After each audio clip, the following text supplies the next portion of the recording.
somewhat embarrassing, but I had a little biking incident situation, and ironically, right after we finished Deebo, Linda said, "Time to get some fresh air," and we went outside, and I happened to land on my face. So I'm a little bruised up, and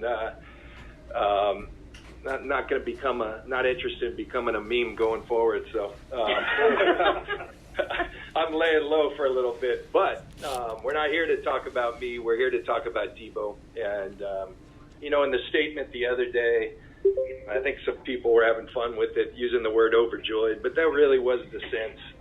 I can't tell you how happy we are as an organization, how proud, really, that I am for Deebo Samuel. Remember so vividly, watching him with admiration, and then having an opportunity at Mobile is when we really got to know Deebo and understanding, just being around him, there's something magnetic about his personality, not only his play, but about the way he carries himself, that smile, all those things, and then what he's done for this organization since.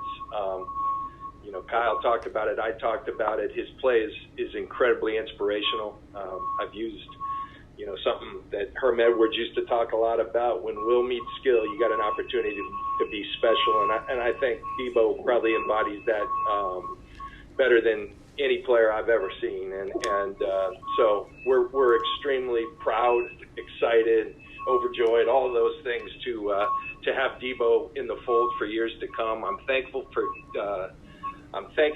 Deebo, to Torrey Dandy, Jay Nienkirk, who played a part in this at CAA, for bringing this across the finish line. And it took some hard work. It was an interesting journey, but we knew all along that Deebo Samuel makes us better, and when you know that, and there's a tremendously strong relationship, and then relationships, sometimes you have ups and downs, and there were some interesting times during this off season, but we held on to that. First of all, the love we have for the kid, and I think that's mutual. I really do believe that, and then just the fact that he makes us so much better as a team. We held on to that, worked hard, and we're able to get something done, and we're extremely proud. With that, I'll open it up for questions. Hey, John, you talked about those interesting times with Deebo. What was your approach in just making sure that everybody got on the same page and you guys could have a workable relationship, not only personally but professionally going forward? Just time, communication, those things, and that was made difficult at times because that wasn't always possible, but also remaining steadfast and understanding we have a responsibility to our organization, and as I articulated over and over, he makes us better, and so now we're going to stick to our guns, and knowing that in the end he loves being a part of this organization. I mean, how could you look at the kid in that beautiful suit the other day and not understand that this guy loves being a Niner? So holding on to that, and I think that brought us through that. Hey, John, Kyle's talked a lot about the importance of getting in person, being able to see Deebo face to face in terms of working through some of this stuff. Was there a point where you guys ever had to, make a special trip or do anything to see him to kind of start building that bridge back?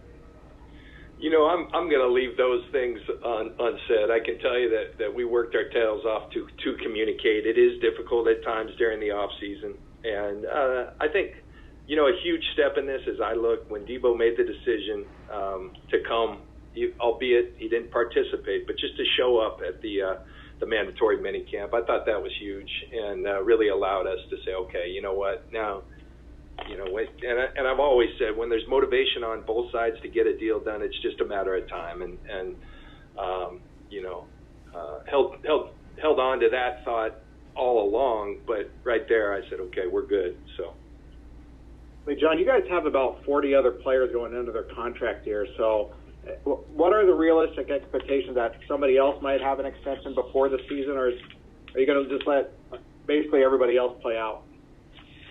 I don't know. We'll continue to have. We're always working through roster things, 3-year planning, doing those things, and I think we've always been extremely high up towards the top of the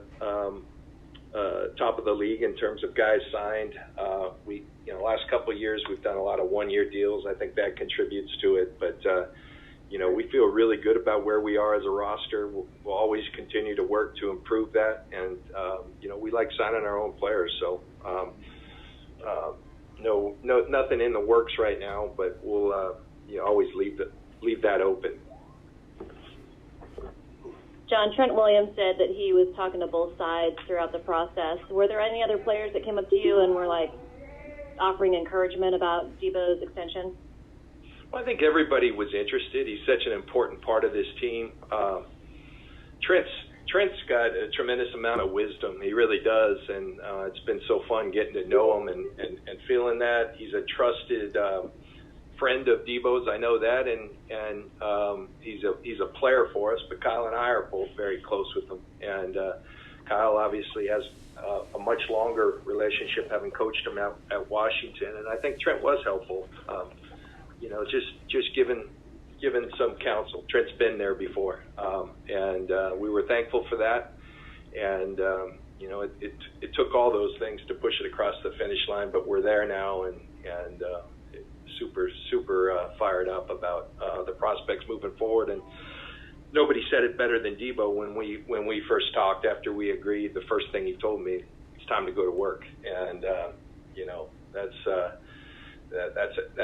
exactly right. I mean, we can be excited about this, but now it is time to put in the work, and I'm proud of him as well. With all the noise out there, he was doing the work on his own, and looks to be in a good place in terms of being in shape, and so we're encouraged by that as well. Were you wearing a helmet? Here's my PSA announcement. No, I was not. I was not, and I paid for it.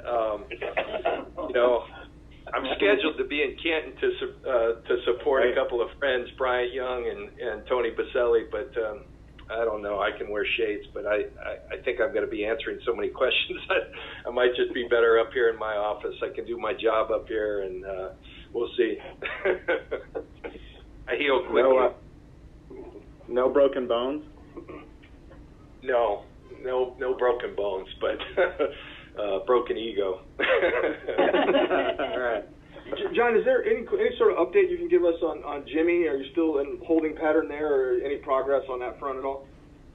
Jimmy's doing a really good job, kind of building his stamina in the throwing program that was prescribed all along, and working out, really strongly and aggressively. But yeah, that situation's kind of where we've described it before, and we'll stay patient through this one as well and come to a great conclusion for everybody involved. John, is it still mid-August? Is it still mid-August when he's scheduled to be kind of fully cleared to participate in a full practice? Well, he's cleared to be in practice. We've just made the decision that it's in his best interest to be off to the side, and that was made mutually. It was made with Dr. Elitrash, but he's no restrictions, and I'm watching him throw in here right now. He looks pretty good. Anything else, guys? We're all set down here. I appreciate you guys. Thank you. All right, thank you. Well, Thank you. The organizer has disconnected, and